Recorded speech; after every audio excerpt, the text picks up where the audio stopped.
উত্তরাধিকার বা পৈতৃক সম্পত্তির কথা উঠলেই আমাদের মাথায় সাধারণত কি আসে? মানে ধরুন একটা পুরনো বাড়ি, ব্যাংকের কিছু জমানো টাকা, বা হয়তো পরিবারের পুরনো কোনো স্মৃতিচিহ্ন। হ্যাঁ, খুব সাধারণ একটা ব্যাপার। একটা আইনি কাগজপত্রের সাইন হলো আর কেউ একজন একটা সম্পদের মালিক হয়ে গেল। ঠিক, কিন্তু একবার অন্যভাবে ভেবে দেখলে কেমন হয়? মানে উত্তরাধিকারটা যদি দৃশ্যমান কোনো সম্পদ না হয়ে একটা অদৃশ্য ভয়ঙ্কর বোঝা হয়। অদৃশ্য বোঝা মানে আপনি মানসিক কোনো চাপের কথা বলছেন? হ্যাঁ, এমন একটা ঋণ যা কেউ কোনোদিন চায়নি, অথচ শোধ করতে গিয়ে জীবনের প্রতিটি মুহূর্ত, নিজস্ব স্বপ্ন, এমনকি স্বাধীন সত্তাটাও ধীরে ধীরে মুছে যাচ্ছে। বাপরে, এই ধরনের পরিস্থিতি তো আসলে কোনো সাধারণ উত্তরাধিকার নয়।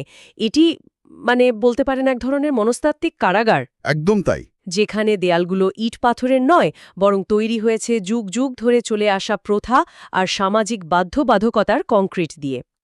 এমন একটা জায়গা থেকে পালানোর কোনো পথ থাকে না, কারণ রক্ষীটা বাইরের কেউ নয়, সমাজ নিজেই। আর ঠিক এই অদৃশ্য কারাগারের কনসেপ্টটাই আমাকে ভীষণভাবে আটকে দিয়েছে। আমাদের আজকের এই ডিপ ডাইভে আমরা অত্যন্ত শক্তিশালী একটা ভারতীয় গল্প পোর্টরাজ নিয়ে আলোচনা করব। চমৎকার একটি বিষয়। এই গল্পে ভক্তি আর সামাজিক চাপের যে একটা অদ্ভুত দ্বন্দ্ব আছে, সেটা বিশ্লেষণ করার মতো। হ্যাঁ, তবে গল্পটার চেয়েও আমাকে যে বিষয়টা বেশি চুমকে দিয়েছে তা হলো এর বর্তমান অবস্থান, মানে এর ডিসেমিনেশন বা বিস্তার যেভাবে হচ্ছে। আচ্ছা, আধুনিক মাধ্যমে কিভাবে ছড়িয়ে পড়ছে সেটা? একদম। এই মুহূর্তে হাজার হাজার কিশোর কিশোরী তাদের স্ক্রিনের দিকে তাকিয়ে এই গল্পটা গিলছে। মানে আমি দেখছিলাম ইউটিউবে পিডব্লিউ ব্যাচ নামের একটা চ্যানেলে ক্লাস 12-এর বাংলা সিলেবাসের সেমিস্টার 3 এর অংশ হিসেবে পড়ানো হচ্ছে এটা। তাই নাকি? হ্যাঁ, ওই পোর্টরাজ শিরোনামেই একটা আস্ত ভিডিও লেকচার। আর ভিডিওটার দৈর্ঘ্য জানেন? 1 ঘন্টা 42 মিনিট 9 সেকেন্ড। বাপরে, প্রায় 2 ঘন্টার কাছাকাছি একটা আলোচনা। ঠিক, আর ভিডিওটা আপলোড হয়েছে মাত্র 6 ঘন্টা আগে। এর বিস্তার একদম লাইভ চলছে আমাদের চোখের সামনে। এই বৈপরীত্যটা কিন্তু গভীরভাবে বিশ্লেষণ করার মতো। একটা প্রাচীন গ্রামীণ প্রথার গল্প, যা সম্পূর্ণ আধুনিক এবং ডিজিটাল একটা প্ল্যাটফর্মে এত দীর্ঘ সময় ধরে আলোচিত হচ্ছে। হ্যাঁ, সেটাই তো সবচেয়ে কৌতূহলোদ্দীপক জায়গা। এর মানে হলো, মাধ্যম বদলালেও গল্পের ভেতরের কোনো একটা সুতো আজকের প্রজন্মের সাথেও খুব শক্তভাবে বাঁধা আছে। আর সেই সুতোটাই আমি আজ আপনার সাথে মিলে খুঁজতে চাই। কেন একটা প্রাচীন প্রথা, দেবীকে পিঠে বয়ে বেড়ানোর একটা লোমহর্ষক নিয়ম আর এক ছড়া হলুদ ফুলের মালার গল্প আজকের এই ডিজিটাল প্রজন্মের কাছে এতটা প্রাসঙ্গিক হয়ে উঠল? তাহলে চলুন গল্পের একদম কেন্দ্রে ঢোকা যাক। হ্যাঁ, চলুন দামাপত্রাজের বড় ছেলে আনন্দের কথা দিয়ে শুরু করি। সে হঠাৎ আড়াল থেকে শুনতে পায় যে এবার তার পালা। তাকে উত্তরাধিকারটা গ্রহণ করতে হবে। ঠিক। বাকি জীবন তাকে দেবীকে, যার নাম ম্যারিয়াই, তাকে পিঠে করে বয়ে বেড়াতে হবে। এই কথা শোনা মাত্রই আনন্দের রিয়াকশনটা কিন্তু শুধু না আমি করব না গোছের ছিল না। না, রিয়াকশনটা ছিল সাংঘাতিক শারীরিক। হ্যাঁ, সে প্রচণ্ড ঘামতে থাকে, তার নিঃশ্বাস ঘন হয়ে আসে, বুকের ওঠাপড়া দ্রুত হয় এবং সে এক তীব্র রাগ অনুভব করে। আমি বুঝতে পারছি সে ভয় পেয়েছে, কিন্তু এই চরম শারীরিক প্রতিক্রিয়া কেন? কারণ আনন্দ শুধু ভয় পাচ্ছে না, সে আসলে একটা প্যানিক অ্যাট্যাকের মধ্যে দিয়ে যাচ্ছে। Panic attack? হ্যাঁ, মানুষের শরীর তখনই এই ধরনের চরম অটোনমিক নার্ভাস সিস্টেম রেসপন্স তৈরি করে, যেমন প্রচণ্ড ঘাম বা দ্রুত শ্বাস নেওয়া, যখন মস্তিষ্ক বুঝতে পারে যে তার অস্তিত্ব চরম হুমকির মুখে। তার সার্ভাইভাল ইনস্টিংক্ট কাজ করছে। একদম। এখানে কোনো বন্যপ্রাণী তাকে আক্রমণ করছে না ঠিকই, কিন্তু তার ব্যক্তিস্বাধীনতার মৃত্যু ঘটতে চলেছে। আনন্দ বুঝতে পারছে সমাজ তার সম্মতি ছাড়াই তার জীবনের একটা অলঙ্ঘনীয় ছক তৈরি করে ফেলেছে। বাপরে! আমি যদি এটাকে বাস্তবের একটা উপমার সাথে মেলাই, বিষয়টা অনেকটা সেই অবাঞ্ছিত পৈতৃক ঋণের মতোই। ঠিক কিভাবে? ধরুন কেউ হঠাৎ জানতে পারল যে তার বাবা কোটি টাকার ঋণ রেখে গেছে এবং তাকে সারা জীবন শুধু সেই ঋণের সুদ টেনে যেতে হবে। বুঝতে পারছি। তার নিজের বাড়ি করা বা নিজের মতো বাঁচার আর কোনো সুযোগ নেই। কিন্তু এখানে আমার একটু খটকা লাগছে। কি খটকা? আনন্দ তো বলতে পারত, আমি এ দায়িত্ব নেব না। ঘাম বা রাগের বহিঃপ্রকাশ না ঘটিয়ে সে তো সোজাসুজি প্রতিবাদ করতে পারত। এখানেই ব্যক্তি এবং সমাজের ক্ষমতার ভারসাম্যের বিষয়টা চলে আসে। আনন্দ যে সমাজে বাস করে সেখানে ব্যক্তির ইচ্ছা বলে আলাদা কোনো ধারণার অস্তিত্ব খুব ক্ষীণ। মানে সমাজের ইচ্ছাই শেষ কথা? একদম। তার এই যে তীব্র রাগ, এটা শুধুমাত্র তার বাবা বা পরিবারের প্রতি নয়, এই রাগটা সেই অদৃশ্য শৃঙ্খল বা সিস্টেমের প্রতি, যা তাকে তার স্বাধীন পরিচয় থেকে বঞ্চিত করছে। একটা জাতাকলে আটকে পড়ার মতো অবস্থা।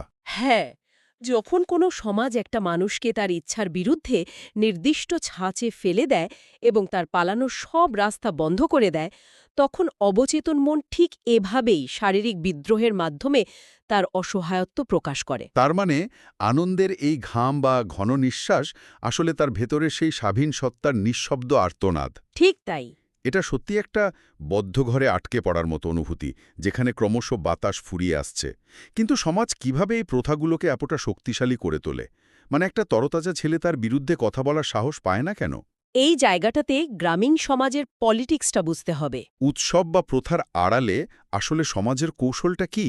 গল্পের আরেকটা অংশে আমরা দেখি গ্রামের মোড়ল এবং তার সঙ্গীদের মধ্যে একটা আলোচনা চলছে। হ্যাঁ, সেই আলোচনাটা খুব গুরুত্বপূর্ণ। তারা অত্যন্ত স্পষ্টভাবে জানাচ্ছে, গায়ের জন্য একজন পোতরাজ তো দরকারই।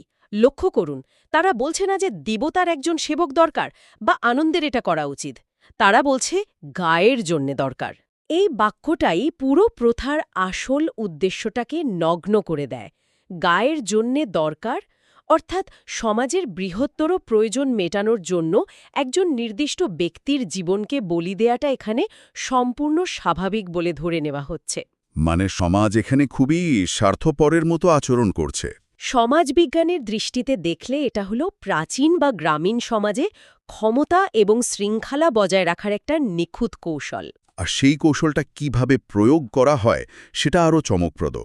মোড়লদের মধ্যে সজান্তা নামের একজন লোক বলে ওঠে যে রাজি না হলে গ্রামও, তার কথাটা ছিল, গোতায় গ্যাতাই মায়ের কোপে পড়বে।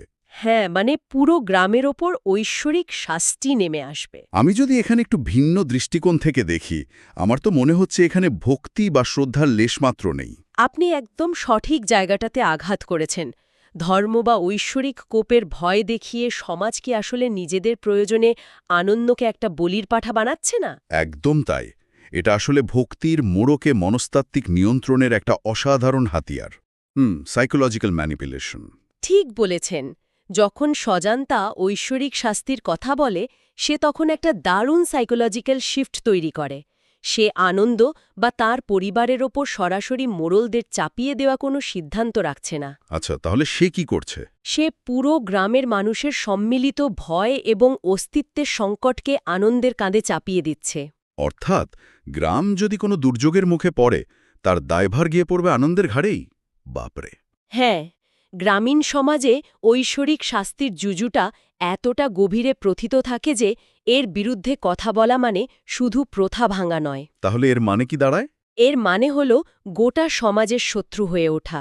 সমাজ এভাবেই নিজেদের প্রয়োজন মেটাতে একজন ব্যক্তিকে বেছে নেয়। আর তাকে বোঝানো হয় যে সে একটি অত্যন্ত পবিত্র এবং মহৎ কাজ করছে। হ্যাঁ, কিন্তু আদতে তাকে সম্পূর্ণ শৃঙ্খলিত করা হয়। এই সম্মিলিত ভয়ের বিরুদ্ধে রুখে দাঁড়ানোর মতো মানসিক শক্তি একজন তরুণের পক্ষে জোগাড় করা প্রায় অসম্ভব। এটা তো একটা নিখুঁত হস্টেজ সিচুয়েশন, মানে একটা জিম্মি দশা। সমাজ পুরো গ্রামকে জিম্মি করে আনন্দকে বাধ্য করছে।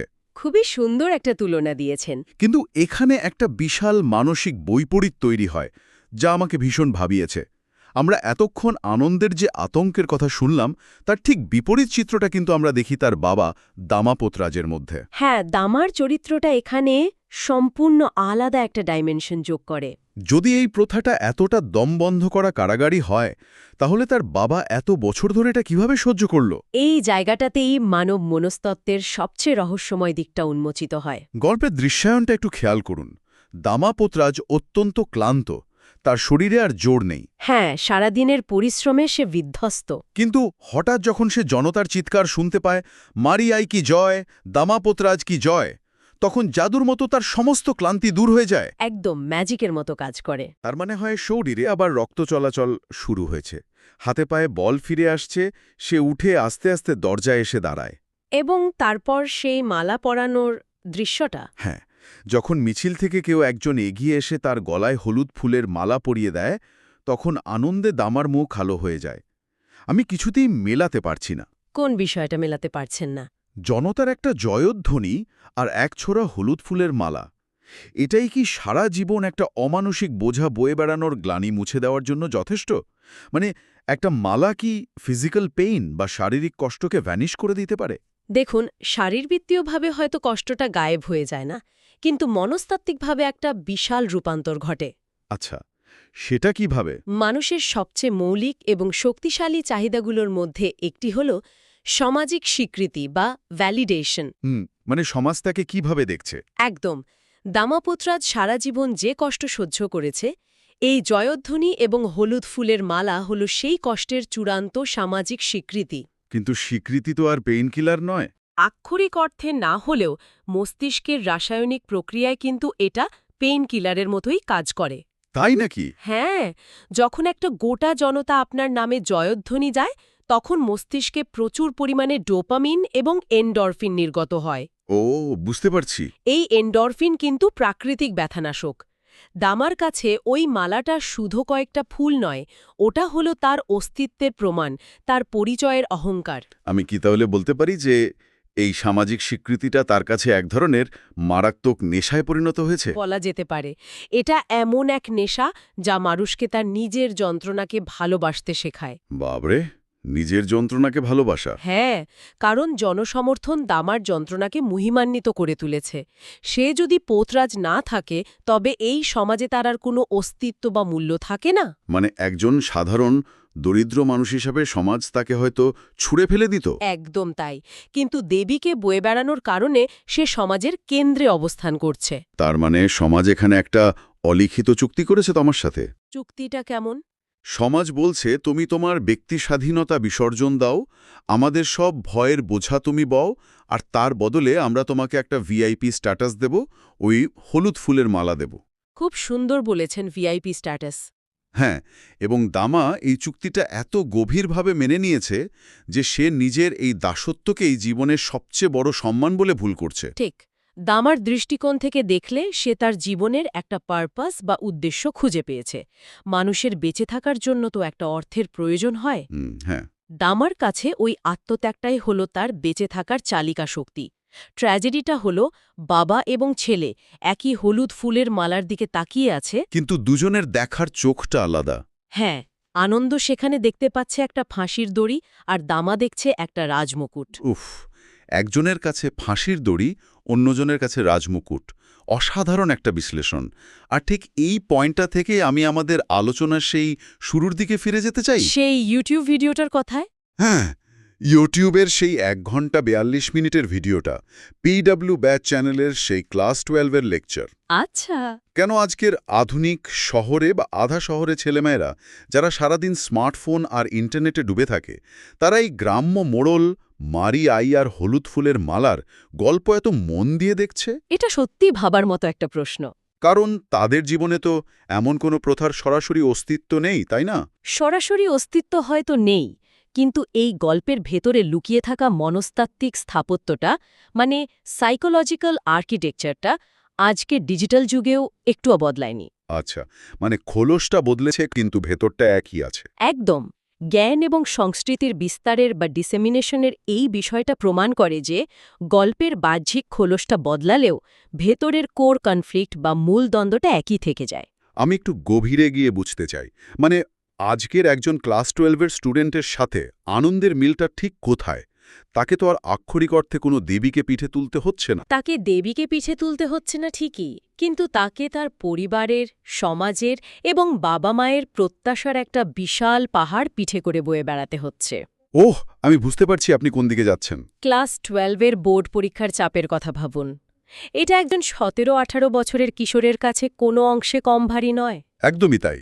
আনন্দ যেমন একটা অবাঞ্ছিত উত্তরাধিকারের ভয়ে ঘামছিল, আজকের একজন শিক্ষার্থীও হয়তো ঠিক একই রকম প্যানিক অ্যাটাকের শিকার হয়। যখন সে বুঝতে পারে যে তার জীবনের সিদ্ধান্ত অন্য কেউ নিয়ে নিয়েছে। ঠিক ধরেছেন। মানে কোনো স্টুডেন্ট হয়তো সাহিত্য বা মিউজিক নিয়ে পড়তে চায়, কিন্তু তার পরিবারের বা আধুনিক সমাজের মোড়লেরা তাকে বলছে, পরিবারের সম্মানের জন্য একজন ইঞ্জিনিয়ার বা ডাক্তার তো দরকারি। হ্যাঁ, ঠিক যেমন গ্রামের মোড়লরা বলতো, গায়ের জন্যে একজন পোতরাজ তো দরকারি। বাপরে, এটা তো হুবহু মিলে যাচ্ছে। একদম সঠিক সমীকরণ। আর এরপর আসে সেই ঐশ্বরিক শাস্তির আধুনিক রূপ। আধুনিক রূপটা কি? মোড়লরা যেমন মায়ের কোপের ভয় দেখিয়েছিল, আজকের যুগে সেটা হলো ইমোশনাল ব্ল্যাকমেল বা অপরাধবোধের চাপ। মানে গিল্ট ট্রিপ দেওয়া। হ্যাঁ, তুমি যদি জয়েন্ট এন্ট্রান্স ক্লিয়ার না করো, তাহলে সমাজে আমাদের মুখ পুড়বে, আত্মীয়রা হাসাহাসি করবে, তোমার বাবা মায়ের স্বপ্ন ভেঙে যাবে। উফ, সত্যি তো। এই যে পুরো পরিবারের সামাজিক সম্মান রক্ষার দায়িত্বটা একটা বাচ্চার কাঁধে চাপিয়ে দেওয়া, এটাও তো সেই আধুনিক যুগের মায়ের কোপ। এটা তো সত্যি শিউরে ওঠার মতো একটা মিল। তার মানে আনন্দ যেমন বুঝতে পারছিল না যে সে এই অদৃশ্য শৃঙ্খল থেকে কিভাবে বেরোবে, আজকের একজন শিক্ষার্থীও তার স্টাডি টেবিলের সামনে বসে ঠিক একই রকম মানসিক দমবন্ধ অবস্থা অনুভব করে। একদম একই রকম। আচ্ছা, তাহলে দামার ওই হলুদ ফুলের মালার আধুনিক রূপটা কি? আধুনিক রূপ হল বোর্ড পরীক্ষায় পাওয়া ৯৮% নম্বর কিংবা কোনো নামি দামি কলেজের অ্যাকসেপ্টেন্স লেটার। দারুণ বলেছেন। যখন রেজাল্ট বেরোনোর পর পাড়া প্রতিবেশী বা আত্মীয়রা এসে অভিনন্দন জানায়, সোশ্যাল মিডিয়ায় লাইক আর কমেন্টের বন্যা বয়ে যায়, তখন ওই স্টুডেন্টেরও দামার মতোই মস্তিষ্কে ডোপামিন রিলিজ হয়। আর তখন সে ওই ২ বছরের না ঘুমানো রাত, চরম দুশ্চিন্তা, নিজের শখ বিসর্জন দেওয়ার সব কষ্ট ভুলে যায়। হ্যাঁ, সেও দামার মতো ভাবতে শুরু করে যে এই সমাজ নির্ধারিত সাফল্যের ইঁদুর দৌড়টাই তার জীবনের একমাত্র অহংকার। বাপরে, সমাজ এভাবেই প্রজন্ম থেকে প্রজন্মে তার নিয়ন্ত্রণ বজায় রাখে। ঠিক তাই। পদ্ধতি হয়তো বদলেছে, কিন্তু সাইকোলজিটা একই আছে। এই জন্যই তাহলে ইউটিউবের লেকচারটা এত দীর্ঘ এবং এত জনপ্রিয়। একদম ক্লাসরুমের গণ্ডি বেরিয়ে ইউটিউবের মতো এমন একটা উন্মুক্ত প্ল্যাটফর্মে এই এত দীর্ঘ একটা আলোচনার বিস্তার এটাই প্রমাণ করে যে এই গল্পটা আসলে শুধু একটা বইয়ের অধ্যায় নয়। তাহলে এটা কি? এটা ওই হাজার হাজার শিক্ষার্থীর নিজস্ব মানসিক দ্বন্দ্বের একটা আয়না। কি অসাধারণ একটা যাত্রা আজকের এই আলোচনা। আমরা শুরু করেছিলাম একটা প্রাচীন ভারতীয় গ্রামের ধুলোমাখার রাস্তা থেকে। হ্যাঁ, যেখানে একটা ছেলে তার উপর চাপিয়ে দেওয়া এক ভয়ঙ্কর ভবিষ্যতের কথা ভেবে ঘামে ভিজছিল। তারপর আমরা দেখলাম সমাজের সেই অদৃশ্য ক্ষমতা যা ভয় আর ঐশ্বরিক জুজু দেখিয়ে একটা আস্ত গ্রামকে নিয়ন্ত্রণ করে। এবং আমরা বিশ্লেষণ করলাম সেই মনস্তাত্ত্বিক রূপান্তর, যেখানে একজন মানুষ নিজের পরাধীনতাকেই জীবনের সবচেয়ে বড় সম্মান হিসেবে গ্রহণ করে। শুধুমাত্র একটু সামাজিক বৈধতা বা ভ্যালিডেশন পাওয়ার আশায়। ঠিক। আর সবশেষে আমরা দেখলাম কিভাবে পিডব্লিউ ব্যাচের মতো ইউটিউব চ্যানেলে ক্লাস 12-এর সিলেবাসের মোড়কে এই একই গল্প নতুন প্রজন্মের কাছে তাদের নিজস্ব জীবনের অদৃশ্য বোঝার সাথে সংযোগ স্থাপন করছে।